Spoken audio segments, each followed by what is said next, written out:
Olá, meus amigos, mais uma vez aqui é o professor Júlio Nas Roots e vamos dar continuidade ao tema Formação Histórica do Espaço e Território Brasileiro. Bom, hoje nós vamos focar na questão da regionalização do espaço brasileiro. Existem várias formas de se regionalizar o espaço. Você aprendeu lá no ensino fundamental que regionalizar é dividir o espaço em regiões e que região é o espaço que apresenta características próprias. No Brasil, nós temos várias formas de regionalização. Por exemplo, nós temos a divisão morfoclimática do Brasil, proposta pelo grande geógrafo Aziz Absaber, na qual se utiliza como critério as características do clima e do relevo de cada pedaço do Brasil. Nós temos, por exemplo, uma divisão regional muito recente que foi proposta pelo grande geógrafo Milton Santos. É a chamada divisão dos 4 Brasis, obviamente na qual o Brasil tem 4 regiões: a região amazônica, o Nordeste, o Centro-Oeste e a região concentrada, que inclui os estados da região Sul e Sudeste. A divisão dos 4 Brasis utiliza como critério a distribuição espacial do meio técnico, científico e informacional. Ou seja, a região concentrada é assim chamada porque concentra a maior e mais avançada infraestrutura tecnológica do Brasil. A divisão talvez mais famosa e que vocês mais conhecem seja a divisão oficial do IBGE, na qual o Brasil tem 5 regiões: Norte, Nordeste, Centro-Oeste, Sudeste e Sul. Mas ela nem sempre foi assim. Esta atual configuração da divisão regional oficial do IBGE foi definida em 1988, quando foi promulgada a nossa atual Constituição e foi criado o último estado brasileiro, o estado do Tocantins. É o mais novo estado do Brasil. Apesar de que em 2011 nós tivemos uma tentativa de criação de 2 novos estados a partir da divisão do estado do Pará, que seria, no caso, o estado do Tapajós, com capital em Santarém, e o estado do Carajás, com capital em Marabá, no sul do Pará. Porém, esta proposta não foi aprovada no plebiscito. Bom, lá em 1930, a economia brasileira era conhecida como economia de arquipélago. Por que arquipélago? Você sabe que arquipélago é um conjunto de ilhas. E se a economia brasileira era assim chamada, quem eram as ilhas? As ilhas eram os estados brasileiros, que até então tinham uma grande autonomia de gestão econômica. Ou seja, cada estado definia o que produzir, com quem comercializar. Não havia ainda um comando forte por parte do governo federal.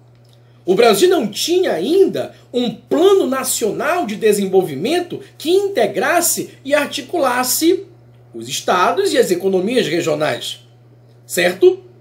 Bom, nós sabemos que em 1930 nós tivemos a ascensão de Getúlio Vargas à presidência da República. E eu falei na aula passada que Getúlio Vargas iniciou a transição de um Brasil rural para um Brasil urbano, de um Brasil agrícola para um Brasil industrial. E ao mesmo tempo Vargas também promoveu a centralização da gestão econômica brasileira nas mãos do governo federal. Ele vai promover a federalização da economia brasileira. E para que o Brasil tenha, pela primeira vez, um plano nacional de desenvolvimento que integre e articule as economias regionais, o Brasil irá propor a primeira divisão regional a partir da fundação do IBGE, o Instituto Brasileiro de Geografia e Estatística. O IBGE realiza duas funções: o censo e a divisão regional. Os dois processos auxiliam, facilitam a gestão político-administrativa do Estado, do governo. O censo realiza um amplo levantamento das características socioeconômicas da população brasileira. É através dos dados do censo que o governo fica sabendo o índice de desemprego, de analfabetismo, de favelização, quantos brasileiros ocupam o setor primário, secundário ou terciário da economia, a mortalidade infantil, etc. E esses dados irão auxiliar o governo no planejamento da distribuição do orçamento social. Ou seja, onde existe a maior demanda por educação, a maior demanda por saneamento básico, por política habitacional, saúde pública, etc. Então, o censo é fundamental no planejamento do governo. E a divisão regional vai dar ao governo federal uma visão mais ampla do poder econômico de cada pedaço do Brasil. Ou seja, para se fazer uma divisão regional, a primeira, lançada em 1946 pelo IBGE, foi necessário fazer um amplo levantamento da fauna, da flora, do solo, do clima, do relevo, da hidrografia e também do subsolo. Nós falamos disso na aula passada. E a partir daí, o governo vai descobrir onde estão os melhores solos para a agricultura, onde estão as jazidas minerais. E foi aí que descobriram um tesouro por debaixo da floresta amazônica, onde é necessário construir rodovia, ferrovia, quais são os rios que têm potencial hidrelétrico, etc. Então, a divisão regional, ela também vai auxiliar o governo federal no planejamento, na gestão econômica do país. Agora veja, do lançamento da primeira divisão regional oficial do IBGE em 1946 até a última atualização em 1988, nós tivemos várias mudanças na configuração desta divisão. Por exemplo, a região leste foi extinta e surgiu a região sudeste. O estado de São Paulo, que antes pertencia à região sul, foi inserido na região sudeste. Tivemos a divisão do estado do Mato Grosso, com a criação do Mato Grosso do Sul. Tivemos também a divisão do estado do Goiás e a criação do estado do Tocantins, em 88. Então, essas mudanças de configuração você acompanha no nosso livro e também nos slides. Bom, a divisão regional que mais se aproxima da perfeição, inclusive é a mais utilizada pela geografia enquanto ciência, é a famosa divisão geoeconômica, a divisão das macro-regiões econômicas, que foi proposta pelo grande geógrafo Pedro Pinchas Geigel, na qual o Brasil tem apenas 3 regiões: Amazônia, Nordeste e Centro-Sul. Neste caso, o critério é a formação histórica e econômica de cada região e a divisão territorial do trabalho, a chamada DTT, na qual cada região geoeconômica desempenha um papel principal na economia nacional. O Nordeste, por exemplo, exerce a função histórica de fornecedor de mão de obra. A Amazônia, a função histórica de fornecedora de matéria-prima. E o Centro-Sul concentra a produção industrial. Ou seja, historicamente, Amazônia e Nordeste serviram de base para a industrialização do Centro-Sul. A Amazônia fornecendo matéria-prima e o Nordeste fornecendo mão de obra. Devido a isso, obviamente, a região Centro-Sul foi a região que mais prosperou economicamente no Brasil. Inclusive, isso explica o fato do Brasil ser, apesar de ser um país populoso, com mais de 200 milhões de habitantes, em contrapartida, é um país pouco povoado, já que a população brasileira sofre uma distribuição irregular sobre o território nacional. Ou seja, enquanto nós temos uma grande concentração, uma grande densidade demográfica na região Centro-Sul. Em contrapartida, nós temos grandes vazios demográficos no sertão nordestino e aqui também na Amazônia.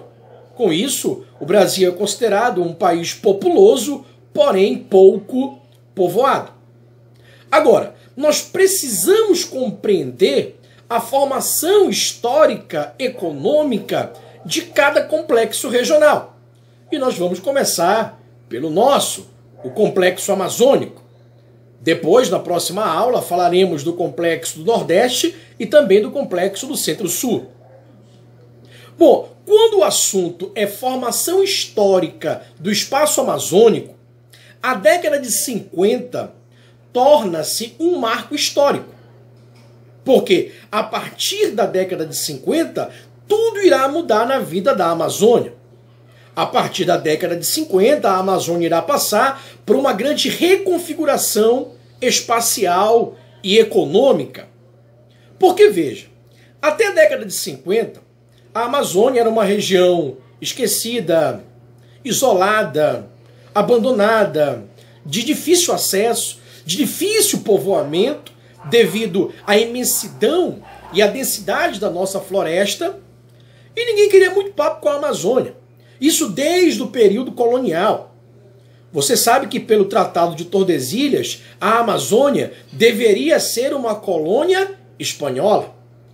Mas a Espanha não despertou muito interesse pela Amazônia, uma região muito distante, isolada, de difícil acesso, distante dos principais mercados, que naquela época era o mercado europeu. Então, devido a esta falta de interesse e devido ao processo de internacionalização da colonização lusitana pelo Nordeste, Portugal acabou ultrapassando o Tratado de Tordesilhas e iniciando a colonização na Amazônia. A primeira atividade econômica desenvolvida pelos europeus na Amazônia foi a coleta das drogas do sertão. Então veja, até a década de 50, era predominante na Amazônia o extrativismo vegetal. A partir da década de 50, com a descoberta das grandes jazidas minerais, passa a ser o extrativismo mineral. Então, o primeiro passo, quando você faz a análise histórica da formação espacial territorial de uma região, o primeiro passo é identificar qual a função, qual o papel que essa região exerce na divisão territorial do trabalho, na DTT, e na divisão internacional do trabalho, que é a DIT. A Amazônia, tanto na DIT como na DTT, historicamente realiza a função de fornecedora de matéria-prima, de commodities, de produtos primários de exportação em larga escala. Muito bem. Só que, como eu já te falei, no período pré-50, que antecede a década de 50, predominava o extrativismo vegetal. Então, naquele período, nós tivemos atividades econômicas em destaque, como a coleta das drogas do sertão, que foi a pioneira, o ciclo da castanha do Pará, o ciclo da pimenta do reino e a atividade econômica mais importante daquele período, que vai de fato inserir a Amazônia no mercado internacional, é a extração do látex, matéria-prima da borracha.